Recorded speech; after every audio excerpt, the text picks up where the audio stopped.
If you give me 4 minutes, I'll get you jacked and aesthetic in no time. Now let's talk about training. How are you going to pick your split? Okay, so you decide how many days a week you want to train. Do you want to train 6 days a week? That's what I recommend for you if you're a novice. Reason I'm saying that is every time you go to the gym, every time you lift weights, you're building the identity of someone that lifts. So if you train 3 days a week over 6 months, you're going to get half the identity built as someone that trains 6 days a week over 6 months, right? You're going to have to go to the gym for a year to get the same identity built that they built in 6 months. So I always recommend 6 days a week, right? But let's say you can't do 6 days a week, you do 4 days a week, you do 3 days a week. What splits do I recommend? So if you're doing 6 days a week, it's going to be the Arnold split or it's going to be a push-pull legs, right? You could just look that up. It's very easy to find. If you're doing 5 days a week, you could do an upper-lower push-pull legs. If you're doing 4 days a week, you could do upper-lower, upper-lower. And if you're doing 3 days a week, you can do 3 days a week full body. Don't even bother with a bro split. You're going to waste your time. It's such a pain in the ass. You're going to make slow progress.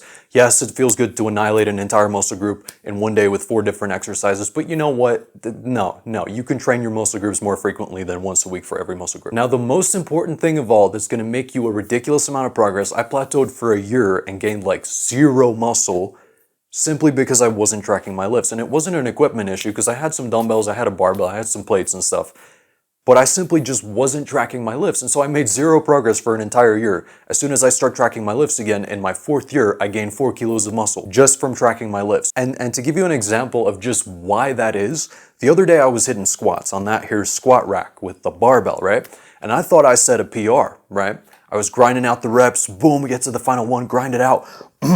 Yes, okay, PR, I got stronger this week. Let me log it in the app. I get my phone out. I'm like, boom, boom, boom. Let me go to the app. Boom, 8 reps. Check mark, nothing, right? Normally when you hit that check mark on the app, you get like a little gold banner that comes up. Oh, you set a PR, congratulations, you did a good job. Good boy, good doggy, right? That dopamine validation that you get from the app. And there was just nothing, quiet, zilch. And I go and I'm like, no, that's gotta be a mistake. The app's glitched out or something. And I click on the exercise, I scroll down and I'm like, oh, I hit 8 reps like 2 workouts ago or 3 workouts ago or something. And it's just because last time I hit 8 reps, then I got 7 reps. And so I was like, oh, okay, last time I got 7 reps, so this time I need 8, that's gonna be a PR.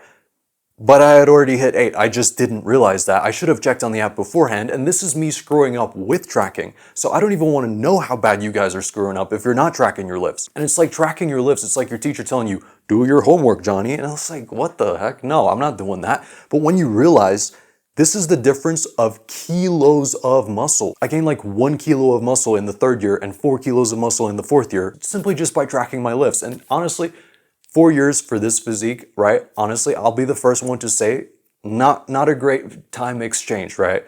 That was because I had very limited equipment. I didn't have proper plates. I had to make do with weights that I would do for 25, 30, 35 reps. Obviously not optimal. Since then, I've gotten proper plates. I know a lot more about programming. I've read books on this stuff. I've consumed hours of content. I now know so much more. And if you want to cut the time of your learning journey in half, click the link in the description. I got a 3.5-hour course explaining all this stuff to you. Check it out. Also, if you want to know the mindset you absolutely need to get through a tough diet, check this out.